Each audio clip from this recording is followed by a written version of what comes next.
ముందే మందేసి నాయన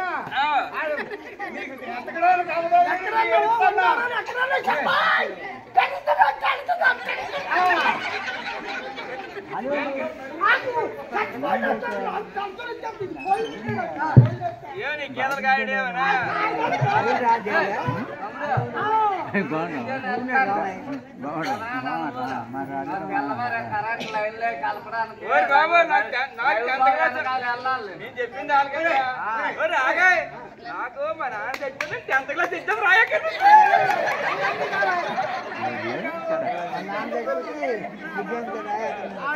మెల్లికి వచ్చేస్తాడు మీకేం కాబరా లేదు గురువు గారు